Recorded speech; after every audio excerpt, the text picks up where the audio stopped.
कपड़े धोने वाली बहू। शादी के पहले से ही विभा को कपड़े धोने का बड़ा शौक था। कभी नल के नीचे तो कभी तालाब के पास। अरे मेरी नीली वाली लुंगी नहीं दिख रही है। विभा की अम्मा, कहाँ रखी है लुंगी? अरे वो तो विभा ने परसों ही धोकर रखी थी आपकी अलमारी में, देखो वहीं होगी।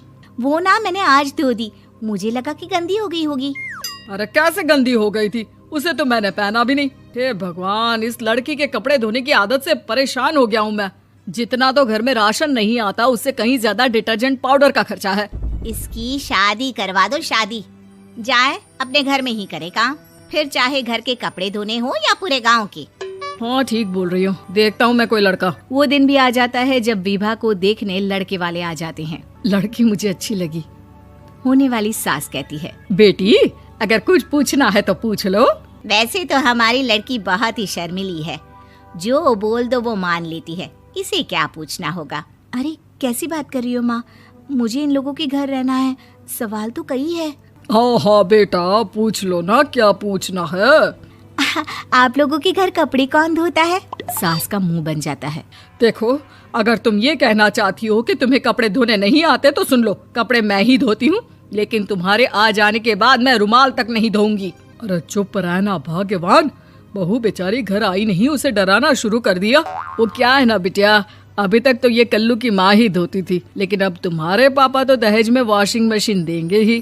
तभी विभा की माँ बोल पड़ती है, सवाल भी पूछा तो क्या। वैसे भाई साहब, मशीन की तो फिर भी कपड़े धोने की कैपेसिटी होती है। मतलब जो बिटिया दे रहे हैं ना विभा, इसे कपड़े धोने का बहुत शौक है। ये आप लोगों के क्या, आस पड़ोस गांव मोहल्ले सबके कपड़े धो दे और उफ तक ना करे। बाहर देखा नहीं आपने कितने कपड़े सूख रहे हैं? सब हमारी बिटिया ने ही तो धोए हैं। बस भी करो ना माँ, शर्म आ रही इतनी तारीफ सुनकर। और तो और एक दाग निकाल कर दिखाओ तो मान जाओ। हाँ अच्छा, माफ करना बेटा, मैंने गलत समझा।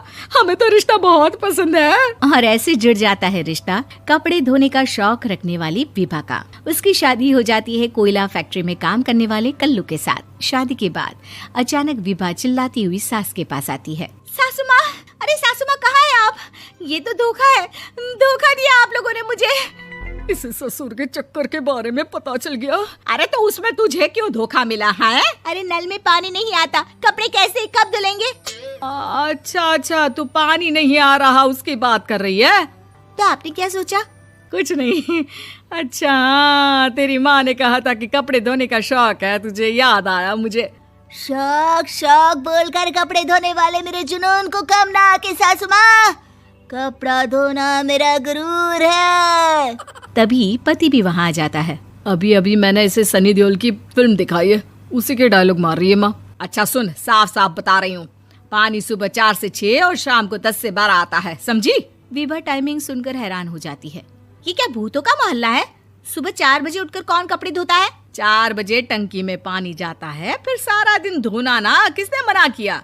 अरे कैसी बात कर रही हैं? 200 लीटर की टंकी में कितने कपड़े धो लूंगी मैं? सुबह ही उठ जाऊंगी मैं। अब क्या था, विभा सुबह 4 से लेकर रात के 12 बजे तक कपड़े ही धोती रहती। एक रोज सास पड़ोस से निकलकर कहीं जा रही होती है कि साथ वाली कहती है, हाँ कल्लू की माँ, जरा ये बताओ कि 2 साड़ी है, 2 ब्लाउज और एक पेटीकोट और एक नाड़े वाला लंबा कच्छा।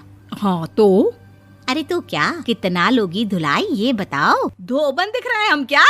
हमारे पति सरकारी नौकरी से अभी रिटायर हुए हैं और बेटा सुपरवाइजर है कोयला फैक्ट्री में। धोबन समझ रखा है हमें?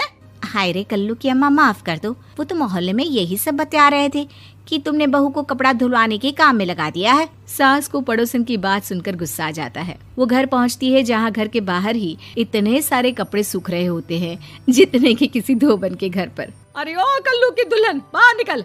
माँ जी यहीं आ जाओ, बाथरूम में चादर धो रहे हैं हम। अरे अभी हम धोते हैं, तुमको बाहर निकलो। ये आस पड़ोस वाले बोल रहे हैं कि हम बहू से कपड़े धुलवा कर उसे कपड़ा धोने वाली बना दिए हैं।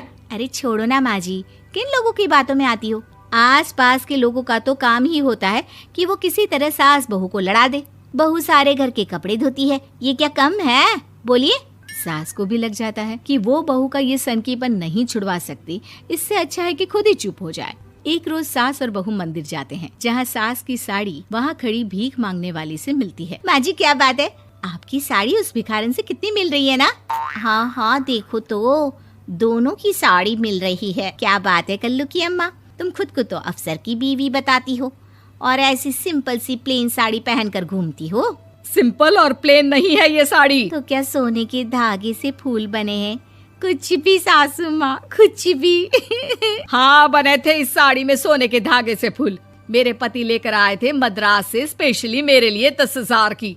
ताहे भाई साहब इस भिखारन के लिए भी सेम टू सेम साड़ी लेकर आए होंगे 10,000 की। सास उस वक्त तो कुछ नहीं कहती, लेकिन बहू के साथ घर आती है और अलमारी से एल्बम निकाल कर लाती है। ये साड़ी देख रही है, ये वही साड़ी है जिसे मैंने अभी पहना था। इस साड़ी में ये जो चमकदार फूल दिख रहे हैं ना, ये सोने के धागों से काढ़े गए हैं। लेकिन तू लोकल वॉशिंग मशीन ब्रश से घिस घिस कर सारे फूलों को निकाल कर साड़ी प्लेन कर दी। मुझे माफ कर दीजिए सासू माँ। और तो और, जब मैंने तुझे तेरी गलती के लिए कुछ नहीं कहा, लेकिन तूने तो सबके सामने मेरा मजाक ही बना दिया। क्यों? बहू को समझ में आ जाता है कि अब से उसका कपड़े धोना बंद।